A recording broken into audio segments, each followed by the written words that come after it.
Il faut des parcelles pour mes enfants. Non, parce que Dieu va s'en occuper. Amen.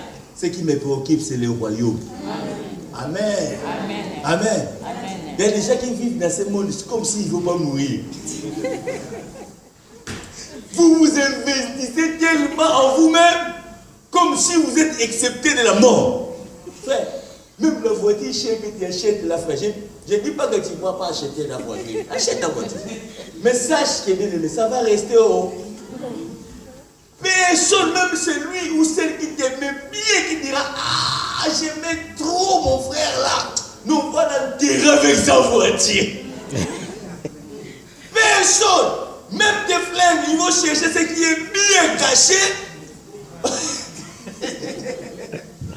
Alléluia. Amen. Ils vont dire non. Ces chaussures m'iront bien. Il ne faudrait pas que ça parte. Non, il ne faut pas que ça parte aussi. Oui. Voilà. Vous savez, ma chaussure n'a pas ma chaussure. On peut t'enterrer juste avec des chaussettes sans chaussures. Mais je dis la vérité. C'est ça que vous voyez. Amen. Et pour te faire comprendre comme s'il t'aimait réellement, si c'était une femme, même si tu n'étais pas marié, on a ta voile. On t'achètera une robe de mariée le jour de ton enterrement. Quelle méchanceté! Amen. Quelle méchanceté! Et il y a même ce qui est bizarre, ce que j'ai remarqué. Il y a même des comparaisons de dés. Mais oui. Quel aveuglement! Oh, ce deuil-là, il y avait beaucoup de succès. Il y avait beaucoup de choses. Franchement. Et tu verras des personnes qui sont prêtes à s'endetter pour ça. Mais qui sont prêts à s'endetter pour l'église? Amen. Là où vous êtes nourris, là où vous vous préparez pour le royaume des cieux. Amen. Bien-aimés. Nous avions dit hier que les sacrifices génèrent la puissance. Dis avec moi, les sacrifices génèrent la puissance. Encore. Encore. Bien-aimé, la Bible déclare dans 1 Corinthiens, chapitre 1, 18, que la prédication de la croix, qui veut dire la prédication du sacrifice, c'est une puissance de Dieu pour quiconque qui croit. Mais cela est une folie pour ceux qui périssent. Amen. Bien-aimés, si nous voulons vivre la puissance de Dieu dans le ministère, soyons de ceux qui savent sacrifier. Amen. Le sacrifice, bien-aimé, ça génère la puissance. Nous avions vu l'exemple du Christ après son baptême. Bien-aimé, le Saint-Esprit, est-ce que Jésus vraiment avait besoin de faire des sacrifices? Amen. Le Saint-Esprit l'a conduit où? Dans le désert pour aller gêner pendant 40 jours et 40 nuits. Amen. Amen. Et quand il est revenu du désert, bien-aimé, la Bible déclare sa renommée. Mais je dis, mais Jésus n'a pas fait la publicité. Mais comment ça s'est fait? Sa renommée s'est répandue dans tous les contrées. Ils ont apporté des malades, des paralytiques. Et tous étaient guéris. Alléluia. Alléluia. Et vous savez, si Dieu veut vous faire connaître dans le monde, je t'ai dit, tu n'as pas besoin de YouTube. Non, je ne sais pas si tu me comprends. Amen. Tu n'as pas besoin de F1. Amen. Dieu, avec ses anges et le Saint-Esprit, bien-aimés, ils peuvent te faire connaître dans le monde entier dans un clin d'œil. À l'époque de Jésus, il n'y avait pas de médias. Mais la Bible déclare, quand il revenait, bien-aimés, la Bible déclare, les gens venaient de tous les contrées, des alentours. Ils s'accouraient vers Jésus. Alléluia. Pourquoi? Parce qu'il était quelqu'un qui payait le prix. Amen. Amen. Comme je disais hier, il y a des gens qui envient les pasteurs Blanchard. Amen. Oui. Ah, les pasteurs Blanchard, les pasteurs Blanchard. Mais ils ne savent pas ce que les pasteurs Blanchard payent comme le prix. Amen. Il y en a qui sont partis faire des églises parce qu'ils ont vu les pasteurs Blanchard. Mais au moment où ils dormaient dans leur maison, moi parfois je suis à l'église en train de prier le Seigneur. Alléluia. Le sacrifice, bien aimé, génère quoi? L'appui? La puissance. Tu veux être puissant, sois quelqu'un de sacrifice. Amen. Et j'en ai parlé hier longuement, et je n'ai pas besoin encore de m'éterniser là-dessus. Alléluia. Mais seulement sachez que, bien aimé, plus qu'on sacrifie, plus qu'on a la puissance. Alléluia. Et nous avions vu hier le roi des Moab, les Moabites. Alléluia. Ces rois bien-aimés étaient attaqués par 3 autres rois. Il y avait le roi de Juda, le roi d'Israël et le roi d'Édom. Ils se sont complotés pour attaquer le roi de Moab. Amen. Bien-aimés, ils ont attaqué les Moabites, ils ont tué, ils ont fait tout ce qu'ils pouvaient faire. Et il restait maintenant à pouvoir attraper à la main le roi de Moab. Amen. Et le roi, quand il a vu les gens venir, il dit, waouh, là c'est fini pour moi. Il a rassemblé, bien aimé, il y avait combien de personnes? 500 personnes. Des soldats d'élite. Comme nous, vous savez, nous les Africains, hein? Amen. Nos présidents ont toujours eu des unités spéciales. Des SP, hein? Gardes républicaines. Donc lui aussi, là, il a rassemblé ces gardes républicains, 700. Ils ont dit, bon, nous sommes les derniers recours du roi.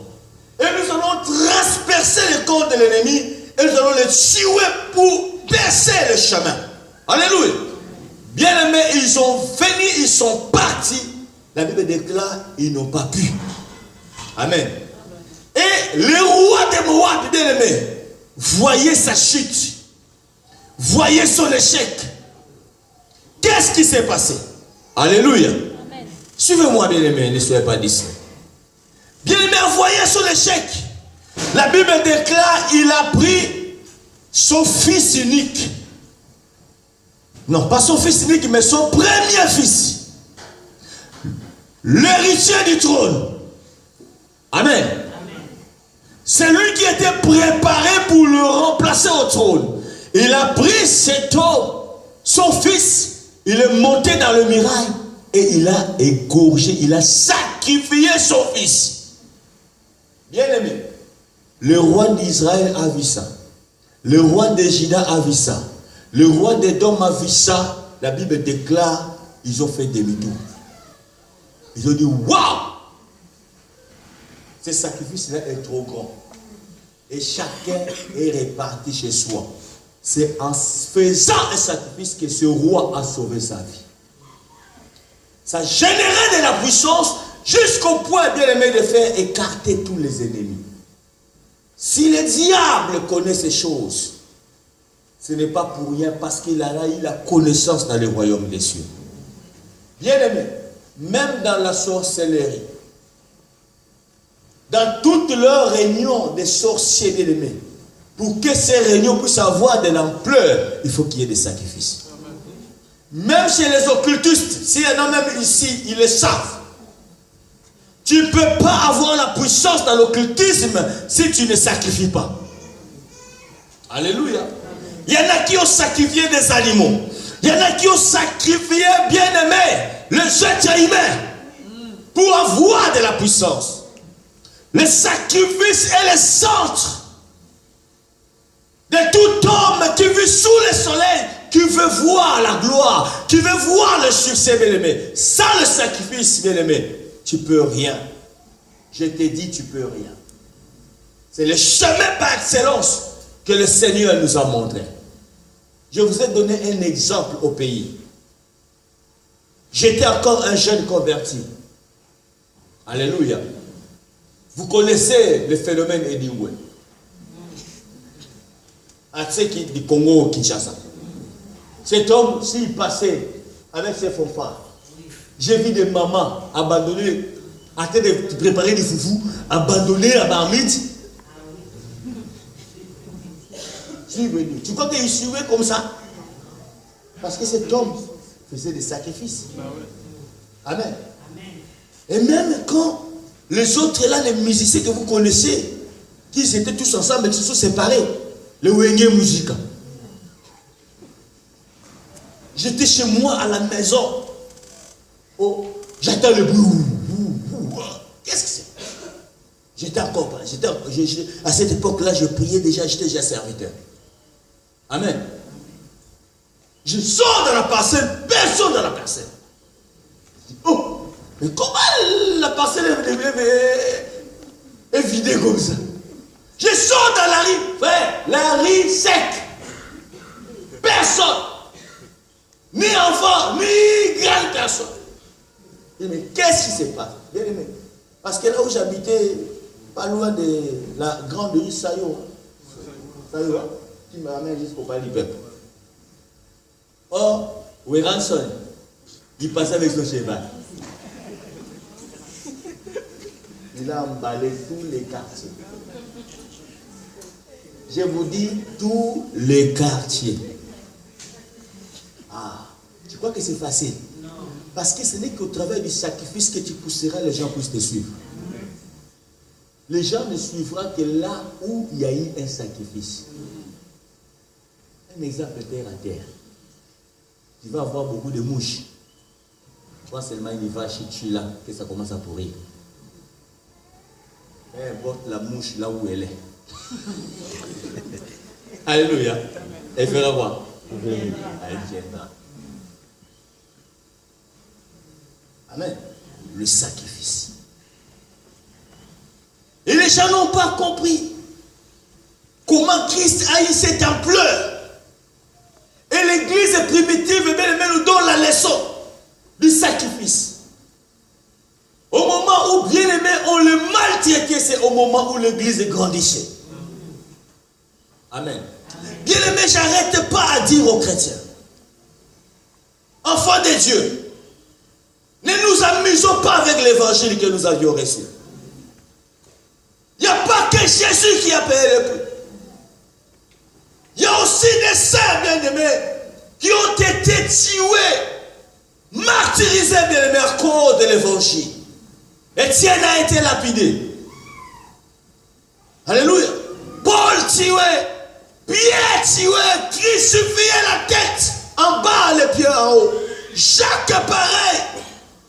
À cause de cet évangile. Si aujourd'hui nous avons la parole de Dieu, frère, il y a des gens qui ont sacrifié leur vie.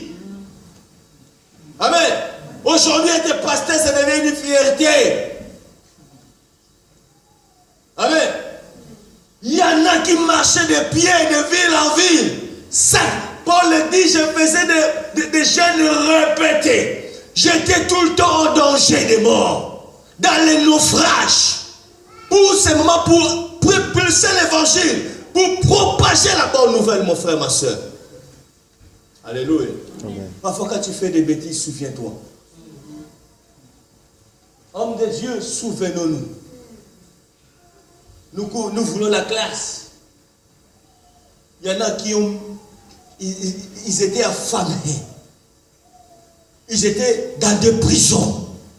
On les a laissés dans des fosses aux lions. Bien aimé, ils n'étaient pas comme Daniel. Daniel a été défendu par Dieu. Mais il y en avait, bien aimé, que les lions les a mangés. Bien aimé, à cette époque, pour devenir enfant de Dieu ou disciple, bien aimé, c'était déjà, tu signes ton arrêt de mort. Amen.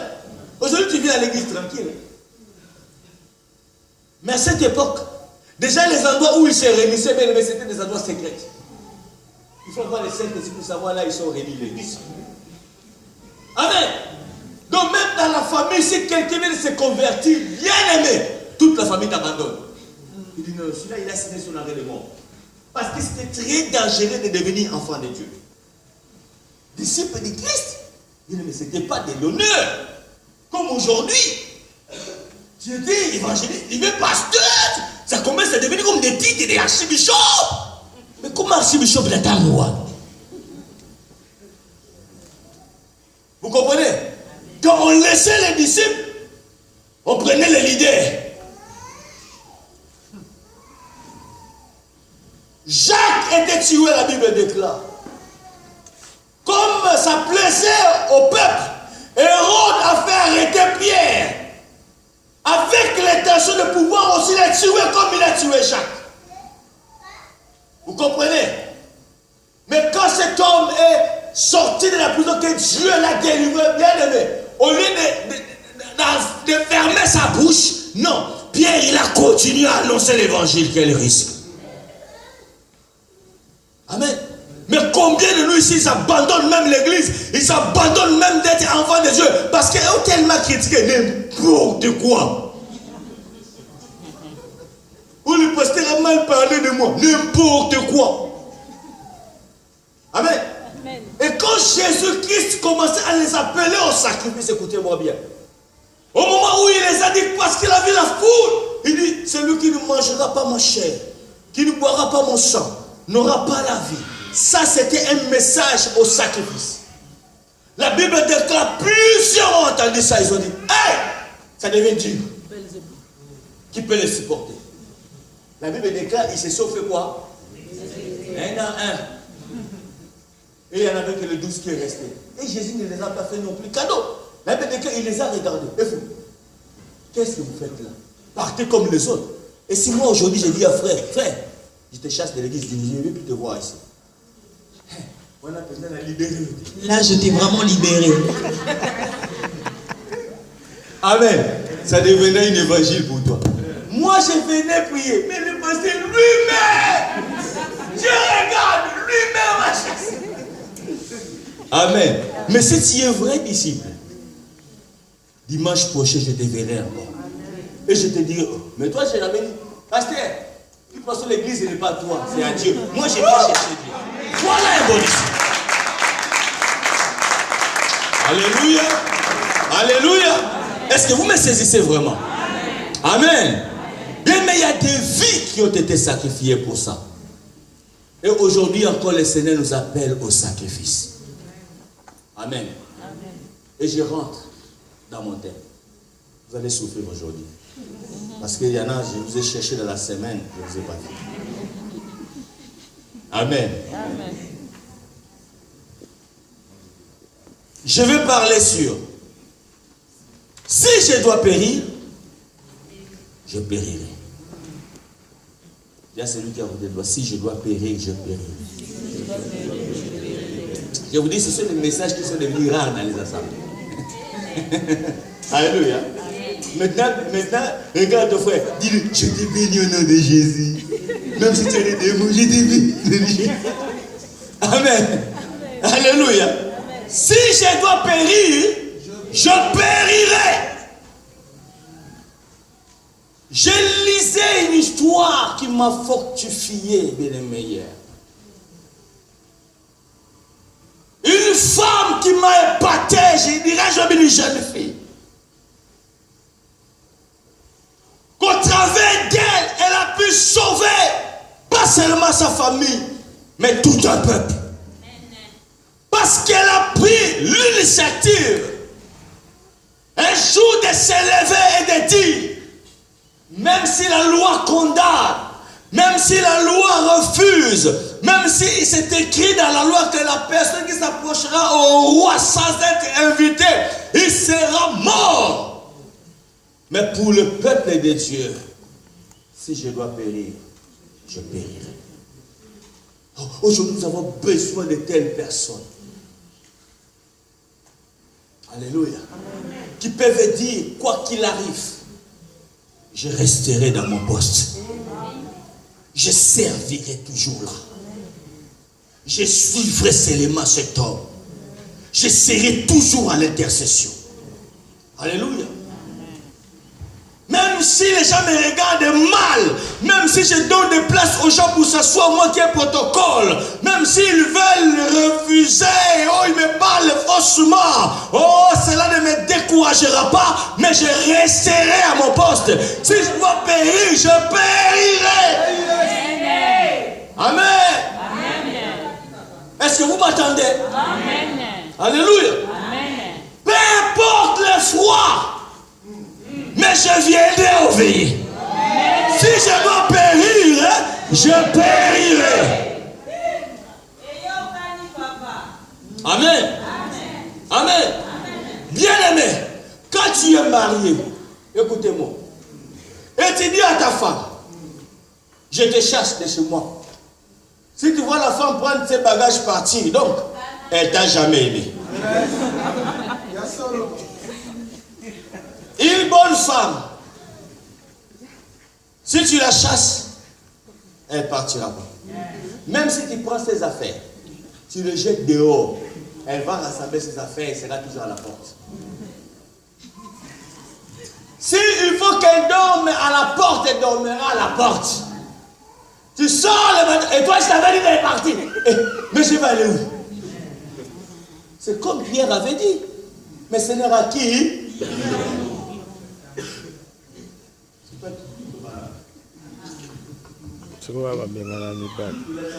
C'est toi qui m'as épousé et tu m'as mis la bague. Tu m'as donné des enfants. Mais quel homme m'aimera encore avec tes enfants? Pardonne. Mais les femmes d'aujourd'hui,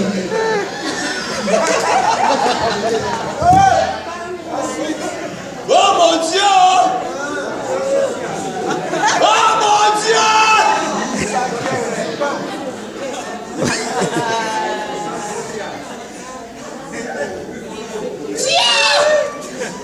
Oh ma Dieu, mille! Alléluia! Amen. Amen. Même maman a la bonne lettre. Même ma mère, je ne l'ai pas supplié ainsi. Pour que j'aille te supplier toi. Tu n'es même pas la terminaison, la finalité des hommes. Mais savez-vous que nous sommes, nous tous, les femmes de Jésus? Amen. Mais c'est pareil que nous faisons. Il y en a même qui donnent à Jésus des délais. Dieu, si tu ne me bénis pas ce mois-ci,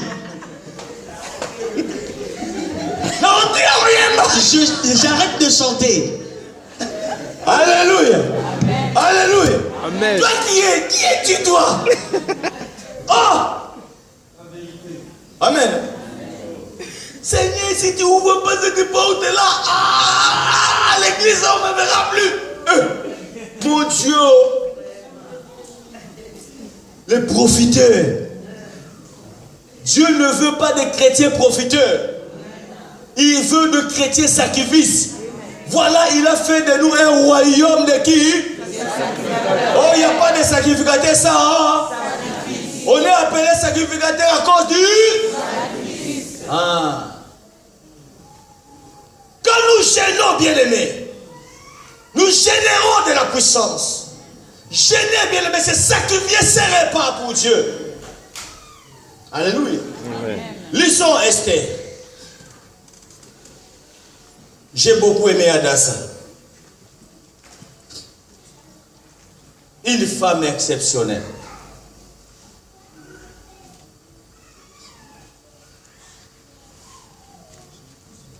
Esther chapitre 4. Est-ce qu'on peut être un peu rapide, s'il vous plaît? Tous les lecteurs de la Bible, préparez vos Bibles. Esther 4, 12 à 17.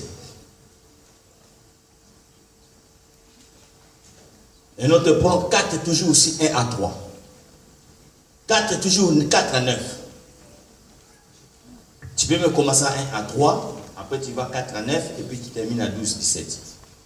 Esther 4, 1 à 3, 4 à 9, 12 à 17. On y va. Je lis au nom de Jésus. Amen. Esther 4, 1 à 3. Mardochée ayant appris tout ce qui s'était passé, déchira ses vêtements. Que Dieu vous bénisse à tous ceux qui sont debout. Déchira ses vêtements, s'enveloppa d'un sac et se couvrit des cendres. Puis il alla au milieu de la ville en poussant avec force des cris amers et se rendit jusqu'à la porte du roi dont l'entrée était interdite à toute personne revêtue de sac. Dans chaque province, partout où arrivait l'ordre du roi et son édit, il y eut une grande désolation parmi les Juifs. Ils jeûnaient, pleuraient, se lamentaient, et beaucoup se couchaient sur le sac et la cendre. 4 à 9. Les servantes d'Esther et ses eunuques vinrent lui annoncer cela. Et la reine fut très effrayée. Elle envoya des vêtements à Mardochée pour le couvrir et lui faire ôter son sac. Mais il ne l'accepta pas. Alors Esther appela Hathach, l'un des eunuques que le roi avait placé auprès d'elle. Et elle le chargea d'aller demander à Mardochée ce que c'était et d'où cela venait. Hathach se rendit vers Mardochée sur la place de la ville devant la porte du roi. Et Mardochée raconta tout ce qui lui était arrivé et lui indiqua la somme d'argent qu'Aman avait promis de livrer au trésor du roi en retour du massacre des Juifs. Il lui donna aussi une copie de l'édit publié dans Suse en vue de leur destruction, afin qu'il le montrât à Esther et lui fit tout connaître. Il ordonna qu'Esther se rendît chez le roi pour lui demander grâce et implorer en faveur de son peuple. Hathach vint rapporter à Esther les paroles de Mardochée. 12 à 17. Lorsque les paroles d'Esther eurent été rapportées à Mardochée, Mardochée fit répondre à Esther: ne t'imagine pas que tu échapperas seul d'entre nous tous les Juifs, parce que tu es dans la maison du roi. Car tu te tais maintenant